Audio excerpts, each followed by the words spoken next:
Hi welcome back to my YouTube channel journey with Swathi Shettigar. ಇವತ್ತಿನ special video ಏನು ಚಪಾತಿ ಜೊತೆಗೆ ಒಂದು ಈಸಿಯಾಗಿರೋ ವೆಜ್ ಕುರ್ಮನ ಮಾಡ್ಕೊಳ್ಳೋಣ ಅಂತ. ಅದಕ್ಕೆ ಮಿಕ್ಸಿ ಜಾರ್ನ ತೊಗೊಂಡು ಕಾಯಿ ತುರಿ, ಹಾಗೆಯೇ ಹಸಿಮೆಣಸಿನ್ಕಾಯಿ, ಹಾಗೆ ಏಲಕ್ಕಿ, ಲವಂಗ, ಬಡೆಸೊಪ್ಪು, ಜೀರಿಗೆ, ಹಾಗೆ ಗೋಡಂಬಿ ಮತ್ತು ಗಸಗಸೆ ಇಷ್ಟನ್ನು ಹಾಕಿ ನೀರನ್ನು ಹಾಕಿಬಿಟ್ಟು ಸಣ್ಣದಾಗಿ ರುಬ್ಕೋಬೇಕಾಗತ್ತೆ. ನೋಡ್ತಾ ಇರ್ಬೋದು ನೀವಿದೆ, ಈ ಹದಕ್ಕೆ ರುಬ್ಕೋಬೇಕು. ವೆಜ್ ಕುರ್ಮನ ನೀವು ಚಪಾತಿ ಜೊತೆಗೆ, ಪೂರಿ ಜೊತೆಗೆ, ಹಾಗೆಯೇ ಕೆಲವರು ಗೀ ರೈಸ್ ಜೊತೆಗೂ ಕೂಡ ತಿಂತಾರೆ. ಅದಾದಮೇಲೆ ಕಡ್ದು ಸೈಡಲ್ಲಿ ಇಟ್ಕೊಂಡು ಒಂದು ಕುಕ್ಕರನ್ನು ಇಟ್ಕೊಳ್ಬೇಕು. ಕುಕ್ಕರ್ನ ಇಟ್ಕೊಂಡು ಅದಕ್ಕೆ ಎಣ್ಣೆನ ಹಾಕ್ಕೋಬೇಕು. ಎಣ್ಣೆ ಕಾದಾದಮೇಲೆ ಏನು ಪಲಾವ್ ಎಲೆ ಅಂತ ಏನು ಕರಿತೀವಿ ಅದನ್ನು ಹಾಕ್ಕೊಳ್ಬೇಕು. ಅದ್ರ ಜೊತೆಗೆ ಒಂದು 2 ಪೀಸಷ್ಟು ಚಕ್ಕೆನ ಹಾಕ್ಕೊಳ್ಬೇಕು. ಆಮೇಲೆ ಅನಾನಸ್ ಮೊಗ್ಗು, ಹಾಗೆಯೇ ಅನಾನಸ್ ಹೂವು, ಇದಿಷ್ಟನ್ನು ಹಾಕ್ಕೊಂಡ್ಬಿಟ್ಟು ಮರಾಠಿ ಮೊಗ್ಗು ಅಂತಲೂ ಕರೀತಾರೆ ಇದನ್ನು. ಇದಿಷ್ಟನ್ನು ಹಾಕ್ಕೊಂಡು ಚೆನ್ನಾಗಿ ಫ್ರೈ ಮಾಡ್ಕೋಬೇಕಾಗತ್ತೆ. ಅದಾದಮೇಲೆ ಸಣ್ಣದಾಗಿ ಹೆಚ್ಚಿರುವಂತಹ ಈರುಳ್ಳಿಯನ್ನು ಹಾಕ್ಕೊಂಡು ಒಂದು ಸ್ವಲ್ಪ ಲೈಟಾಗಿ ಫ್ರೈ ಮಾಡ್ಕೋಬೇಕು. ತೀರಾ ಗೋಲ್ಡನ್ ಬ್ರೌನ್ ಆ ಥರ ಅಲ್ಲ, ಸಣ್ಣದಾಗಿ ಫ್ರೈ ಮಾಡ್ಕೋಬೇಕಾಗತ್ತೆ. ನೀವಿಲ್ಲಿ ಮಿಕ್ಸ್ ಮಾಡ್ಕೋಬೇಕು ಚೆನ್ನಾಗಿ. ನೋಡ್ತಾ ಇರ್ಬೋದು ನೀವಿದೆ, ಇಷ್ಟು ಸಣ್ಣಕ್ಕೆ ಹೆಚ್ಕೋಬೇಕು. ನೀಟಾಗಿ ಮಿಕ್ಸ್ ಮಾಡ್ಕೊಳ್ಳಿ, ಎಣ್ಣೆಯಲ್ಲಿ ಫ್ರೈ ಮಾಡ್ಕೊಳ್ತಾ ಬನ್ನಿ.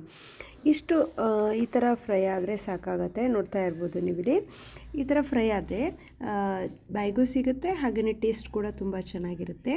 ವೆಜ್ ಕುರ್ಮಾ ಮಾಡುವಾಗ ನೀವು ಕೆಲವರು ಬಟಾಣಿ ಹಾಕ್ಕೊಳ್ತಾರೆ, ಹಾಗೆಯೇ ಕ್ಯಾರೆಟ್ ಹಾಕ್ಕೊಳ್ತಾರೆ, ಬೀನ್ಸ್ ಹಾಕ್ಕೊಳ್ತಾರೆ, ಆಲೂಗಡ್ಡೆ ಹಾಕ್ಕೊಳ್ತಾರೆ. ನಾನಿಲ್ಲಿ ಬರೀ ಬಟಾಣಿ ಮತ್ತು ಆಲೂಗಡ್ಡೆನ ಮಾತ್ರ ಹಾಕಿ ಮಾಡುವಂಥದ್ದು ಹೇಗೆ ಅಂತ ತೋರಿಸ್ಕೊಳ್ತಾ ಇದ್ದೀನಿ.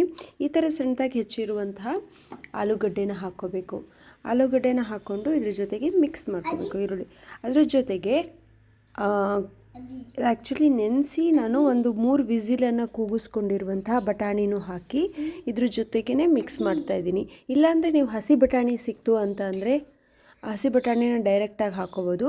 ಆಮೇಲೆ ಕಡ್ದಿಟ್ಟಿರುವಂತಹ ಮಸಾಲ ಇದಿಷ್ಟನ್ನು ಹಾಕ್ಕೊಬಿಟ್ಟು ನೀಟಾಗಿ ಮಿಕ್ಸ್ ಮಾಡ್ಕೋಬೇಕು. ನೋಡ್ತಾ ಇರ್ಬೋದು ನೀವಿಲ್ಲಿ ಎಷ್ಟು ಹದಕ್ಕೆ ನೀರು ಬೇಕು ನಿಮಗೆ. ತೀರಾ ತೆಳ್ಳಗಾಗಬಾರ್ದು ಕುರ್ಮ. ಸೊ ನಾರ್ಮಲ್ ಹದಕ್ಕೆ ನೀರು ಹಾಕಿ ಮಿಕ್ಸ್ ಮಾಡಿ ಈ ಥರ ಮಿಕ್ಸ್ ಮಾಡಾದಮೇಲೆ ರುಚಿಗೆ ತಕ್ಕಷ್ಟು ಉಪ್ಪನ್ನು ಹಾಕಿಬಿಟ್ಟು ಒಂದು 2-3 ವಿಸಿಲನ್ನು ಕೂಗಿಸ್ಕೋಬೋದು ನೀವು. ಒಂದು 2-3 ವಿಸಿಲನ್ನು ಕೂಗಿಸ್ಕೊಂಡಾಗ ಟೇಸ್ಟ್ ಅಂತೂ ಸಾಕಾಗಿರುತ್ತೆ ವೆಜ್ ಕುರ್ಮ. ಇದೇ ಥರ ಯಾವುದಾದ್ರೂ ರೆಸಿಪಿ ಅಂದರೆ ಚಪಾತಿ ಜೊತೆಗೆ ತಿನ್ನೋವಂಥ ರೆಸಿಪಿ ಬೇಕು ಅಂದರೆ ಕಮೆಂಟ್ ಮಾಡಿ. ಹಾಗೆಯೇ ನಮ್ಮ ಚಾನಲ್ನ ಇದೇ ಥರ ಸಪೋರ್ಟ್ ಮಾಡ್ತಾಯಿರಿ. ನೋಡ್ತಾ ಇರ್ಬೋದು ನೀವಿಲ್ಲಿ ಈ ಹದಕ್ಕೆ ಬಂದರೆ ಸಾಕಾಗುತ್ತೆ. ಈ ಹದಕ್ಕೆ ಬಂದಾದಮೇಲೆ ನೀವು ಮುಚ್ಚಳವನ್ನು ಮುಚ್ಚಿ 3 ವಿಸಿಲನ್ನು ಬರ್ಸ್ಕೊಳ್ಳಿ. ಮುಚ್ಚಳನ 3 ವಿಸಿಲ್ ಬಂದಾದಮೇಲೆ ಸಖತ್ತಾಗಿರೋ ಟೇಸ್ಟಿಯಾಗಿರೋ ವೆಜ್ ಕುರ್ಮ ರೆಡಿ ಆಗುತ್ತೆ. ಇದು ನೋಡ್ತಾ ಇರ್ಬೋದು ನೀವು. 3 ವಿಸಿಲನ್ನು ಕೂಗಿಸಿ ವಿಸಿಲ್ ತಣ್ಣಗಾದ್ಮೇಲೆ ಈ ಥರ ಬಂದಿತ್ತು ವೆಜ್ ಕುರ್ಮ. ಇದನ್ನು ಚಪಾತಿ ಜೊತೆಗೆ ತಿನ್ನೋದ್ರಿಂದ ತುಂಬಾ ಚೆನ್ನಾಗಿರುತ್ತೆ. Thank you so much.